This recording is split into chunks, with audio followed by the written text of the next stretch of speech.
I remember when Pokemon was cool. I mean, it's still cool, but the coolest thing about Pokemon will always be the Pokemon craze back in the day. I mean, all the commercials, the To Be a Master CD, which by the way, PSA, it is on Spotify, Kids WB, and the Satanic Panic. Hell yeah. My Pokemon experience was pretty much like everyone else's. Cards, losing cards, toys, losing toys, angry parents. But at the center of it all was my Nintendo 64, where I could battle it out in 3D. Hell yeah.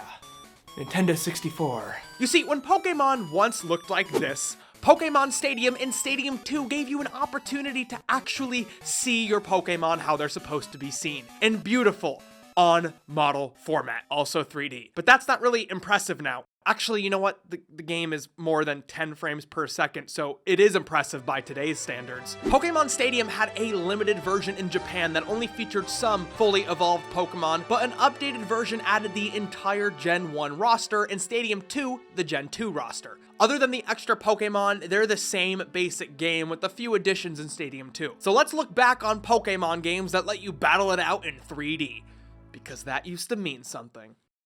So this is a Nintendo 64 controller. Besides being an unnatural abomination of design which lacks complete awareness of human anatomy, it had a thing on the back that you could plug in other things. A memory card, the Rumble Pack, and the more interesting Game Boy Transfer Pack. The Transfer Pack allowed you to unlock things in certain Nintendo 64 games using certain Game Boy games, but Pokemon utilized it the best. You can take your Pokemon from the Game Boy and Game Boy Color games and transfer them into Stadium. Honestly, the only game I own with a working battery is Pokemon Blue, and this was the version I got when I bought my complete box. This was definitely some over-anxious teens work. Sexstud, Buzzed, Chronic.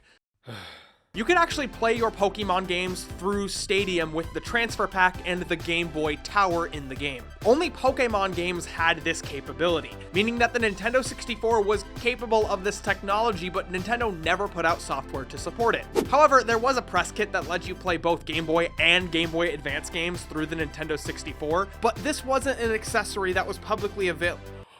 It's called the Wide Boy. On the off chance that you had a Nintendo 64 and not a Game Boy, Stadium actually let you build a team through rental Pokemon, with all Pokemon being available except for the big boys. Playing with your own Pokemon is great. Of course, you can battle with them, but you can also take their picture and battle with them.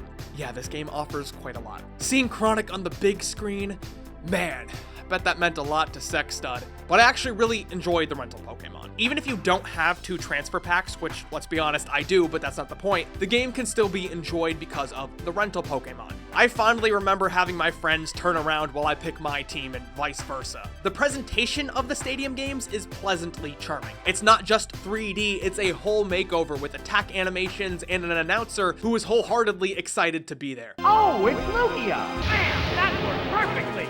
Oh, it's Jinx! That didn't accomplish much. I love this man. A savage hit!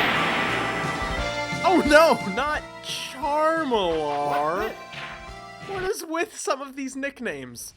You can battle in a few different modes. There's Stadium mode, which offers a series of battles with certain rules and certain difficulties. Free battle, which has you picking any Pokemon you want against either a real or computer opponent. And my favorite, the Gym Castle. Gym Castle has you battling through all the gyms throughout the Game Boy game. It also features the Elite Four, encounters with your rival, and Pokemon Trainer Red with his iconic phrase. Neat. This is charming, and while you're battling the gym leaders, there's little dialogue boxes that pop up, which has been echoed in recent Pokemon games. When you get certain achievements in the game, you actually unlock prize Pokemon that you can then transfer to your Game Boy, like a Gligar that knows Earthquake and a Surfing Pikachu. Hell yeah. One of my favorite things about these games are the collection of mini-games that come with each version. Think Mario Party, but a lot simpler. At least in the first game, most of the mini-games just require you to press a certain button at a certain time, like the Harden minigame, the Drowsy minigame, the Rattata minigame, the Magikarp minigame, the Electric minigame. But then there's the Clefairy minigame, which is just Simon Says, and then there's the Licky Tongue minigame, where you have to remember the prices of all these little pieces of sushi, and whoever spends the most money wins. Hot. To win a minigame competition, you just set a number of required victories, and the first person to win that number of games wins the minigame challenge. Stadium 2, on the other hand, had a much greater variety in its presentation. To win, there's a token system. You set a number of tokens needed to win and start playing. Before every round, there's a dice roll that sets a little twist to the rewarding of coins. You can steal tokens from other players, be granted 3 at once, etc. Good on the developers for putting some creativity into these games. You have Barrier Ball, which is sort of like a 4-player Pong game. Count the Pokemon, which shows that the computer opponent really has no idea how to count. And an abomination of cute, Togepi Tumble. Oh my god. The minigames really add some extra variety to the game, which is welcome because their short pace really helps break up the long and sometimes repetitive battling. It's essentially the game giving you a break from itself. The Stadium games are interesting. It's a nice presentation that relied solely on a gimmick of allowing you to play with your 3D Pokemon. However, it remained a fun experience because it allows itself to exist separately from the Game Boy games if you wish to have a casual Pokemon experience. But come GameCube era, I think the Pokemon company thought that alone wasn't enough. Pokemon Colosseum and XD let you play with your Pokemon in 3D with some modes similar to Stadium, but it also included a small campaign to accompany it. That's why when Pokemon Battle Revolution came out on the Wii, I think everyone was just kind of like, huh? PBR came out in 2006 in Japan and 2007 everywhere else. 2 years after XD. I remember my summer of 2007 being dedicated to this game. I was visiting family in North Carolina and had this, my Wii, and my DS Lite. But after that, I don't remember ever playing it besides a few Wi-Fi matches here and there. PBR is a gorgeous game with a gorgeous presentation. The narrator is the official narrator from the show, the 3D models of the Pokemon look gorgeous, and trainer animations help make the game feel more like it's in the Pokemon universe. I love this visual style. This is what I want to see on the Switch. The attacks are really intricate with particle effects, screen effects, and all sorts of cool junk, though the animations tend to be long and feel really slow. If you connect your DS wirelessly, then you can create your own custom character. For example, this character model is the Cool Girl. The Cool Girl only likes to battle to show off her cool clothes.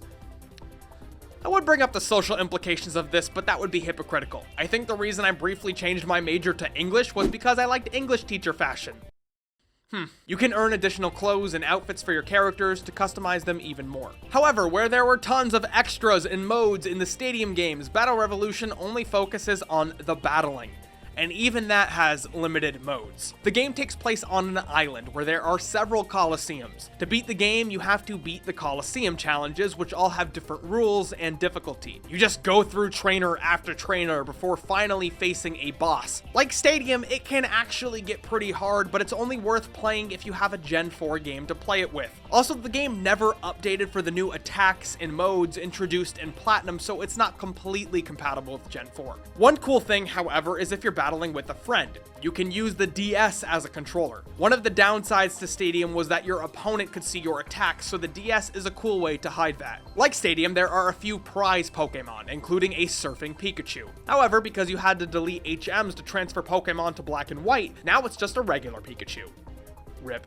Without the Wi-Fi connection, this game doesn't really serve its full purpose, so it's actually aged worse than Stadium. Unlike Stadium, you can't build a team through rental Pokemon because there's only a few rental teams to choose from, so it's not worth picking up to play unless you and your friend are really into Gen 4 competitive Pokemon. Which, don't get me wrong, that was the best competitive generation, but Stadium had features to work on its own, but Battle Revolution requires the DS and Wi-Fi to fully be enjoyed. I just don't see much of a point 11 years later. Which is fine, but also this game wasn't very well received when it came out either. People understood immediately that this game was lacking modes that were both featured in the Stadium series and in the Colosseum series. I've been sitting here thinking, how can this kind of game work in the next generation of Pokemon? Well, let me tell you. So the next game for the Switch will be HD and in 3D, presumably. So take those models and that engine and make a side game or an online area that is cross-compatible with future games on the Switch. Let's call it Pokemon Battle Network, because it's not like Mega Man is doing anything with that title. First, it connects to the Pokébank, so all your games are connected. Second, it actually updates with each new iteration, so it doesn't become dated. Third, an online hub similar to Dragon Ball Xenoverse. Fourth, Fourth, give me that heckin' announcer. I don't want an announcer in the main series, but it's a part of the charm of the Stadium games. Fifth, custom battle modes and characters. And finally, a replacement for the Battle Frontier. If Pokemon games aren't going to have this kind of mode built in, at least offer something extra. You know people will pay for it, plus you could totally package it to remind players of Stadium. It's total nostalgia bait. And we know Pokemon isn't above that. Put it on the Switch, DLC $20, or you just include it in the next Pokemon game and you save me $20.